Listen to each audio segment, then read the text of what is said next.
नमस्कार मंडळी, आज आपण ट्रेमध्ये गांडूळ खत कसं तयार करायचं हे बघणार आहोत. आपण काय केलं आहे की हे एक आपण ट्रे घेतलं आहे आणि ह्या ट्रेमध्ये आपण आता हे जे शेणनेट वगैरे आहे ते आपण हे टाकणार आहोत. ट्रेमध्ये आपण काय करायचं आहे की हे प्रथम आपण तिथे अंतरायचं आहे आणि म्हणजे काय होणार की आपले जे गांडूळ वगैरे आहे ते गांडूळ म्हणजे कुठे जाऊ नये म्हणून आपण ह्या शेणनेटचा वापर करा. आपण काय करायचं आहे की हा जो शेणनेट आहे असं आपण पूर्ण टाकून घ्यायचं ह्याच्यामध्ये. हे जे नारळाचे सोंडे वगैरे हे आता आपण ह्याच्यामध्ये टाकत आहोत. म्हणजे काय होणार की जे आपले गांडूळ वगैरे आहेत तर ते ह्याच्यामध्ये राहू शकतात, म्हणून हे आपण आता नारळाचे सोंडे वगैरे ते ह्याच्यात आपण टाकत आहोत. त्याच्या ह्याच्याने काय होणार की त्यांना जी पिल्लं वगैरे हे करायचे आहेत तर ती पिल्लं त्याच्यामध्ये घालू शकतात ह्याच्यामध्ये.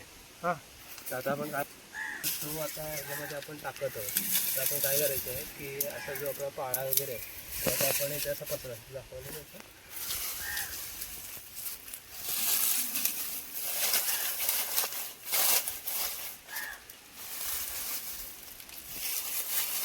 तर हा आता आपला पाळा पसरून झाला आहे. तर आपण काय करायचं आहे की त्याच्यावरती आहे ना थोडं पाणी वगैरे मारून घ्यायचं. म्हणजे काय होणार, जो आपला पाळा वगैरे आहे तो खाली बसणार.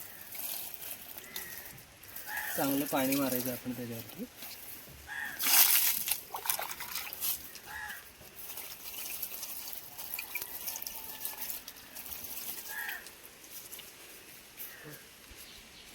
हे आपण पाहू शकता की हे आपलं जे शेणखत वगैरे आहे ते आता आपण ह्याच्यावर टाकत आहोत. म्हणजे कसं एक प्रकारचे आपण ही त्याच्यावरती लेअर तयार करत आहोत.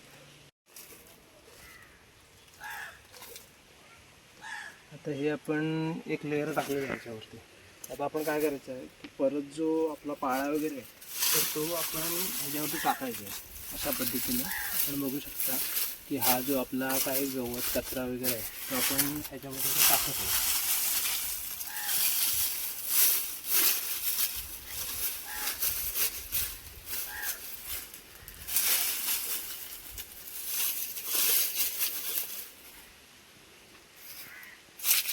की परत आपण पाणी मारायचं. आपण बघू शकता की आता हे आपण ह्याच्यावरती पाणी मारत आहोत.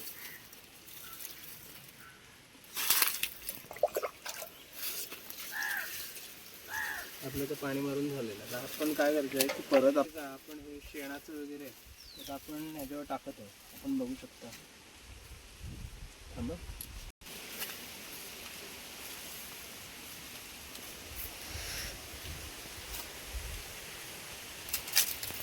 आपला हा तिसरा आणि शेवटचा लेअर आपण बघू शकता की ह्याच्यामध्ये आपलं जे गवत वगैरे आहे ते आता आपण हे टाकलेलं आहे ह्याच्यावरती.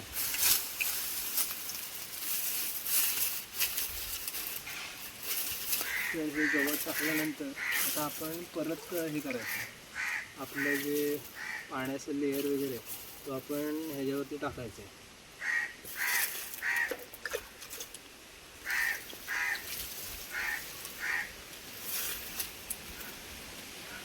आता जो आपला ओला शेण वगैरे आपण बघू शकता की हा जो ओला शेण वगैरे तो आता आपण ह्याच्यामध्ये टाकत आहोत.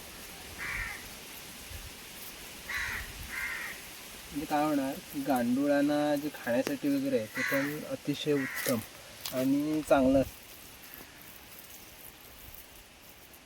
तर हे बघा, हे आता आपले हे गांडूळ वगैरे आहेत ते आता आपण गांडूळ ह्याच्यामध्ये सोडत आहोत. आपण बघू शकता की आता कशा पद्धतीने आपण हे आता गांडूळ वगैरे ह्याच्यावर टाकत आहोत. म्हणजे काय होणार की हे जे आपला पाळापासूला वगैरे ते हे जे आपले गांडूळ वगैरे आपण बघू शकता की हे कुठल्या पद्धतीने म्हणजे एकदम चांगल्या क्वालिटीचे गांडूळ आहेत. आपण बघू शकता. हे बघा, अतिशय व्यवस्थित म्हणजे जे आपलं हे होणार आहे, आपलं गांडूळ खत वगैरे होणार आहे ते अतिशय चांगल्या पद्धतीचं आपलं गांडूळ खत तयार होणार आहे. आपण बघू शकता.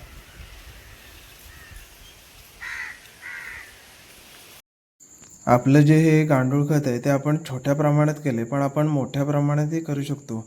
म्हणजे जे बाजारात प्लॅस्टिकचे बॅग वगैरे भेटतात त्यामध्ये आपण हे गांडूळ खत तयार करू शकतो, किंवा आपल्याला जर मोठ्या प्रमाणात करायचं असेल तर आपण बांधकाम वगैरे पण करू शकतो. आपण काय करायचं आहे की आपलं जे गुरांचं शेण वगैरे आहे ते थोडं थोडं ह्याच्यामध्ये टाकायचं आहे. म्हणजे काय होणार की गांडुळांना चांगल्या प्रकारचं खाद्य होणार व आपलं जे गांडूळ खत आहे ते अतिशय उत्कृष्ट व चांगल्या पद्धतीचे तयार होणार. अशा पद्धतीने आपलं हे गांडूळ खत तयार झालेलं आहे. म्हणजे आपलं हे 4-5 महिन्यानंतर असं हे गांडूळ खत आपलं तयार होतं. म्हणजे जे आपण आपल्या झाडांसाठी किंवा ह्याच्यासाठी उपयोग करतो.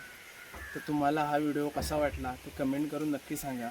असेच नवनवीन व्हिडिओ पाहण्यासाठी आपलं हिरवं जग या चॅनलला लाईक करा, शेअर करा आणि सबस्क्राईब करा. धन्यवाद. धन्यवाद.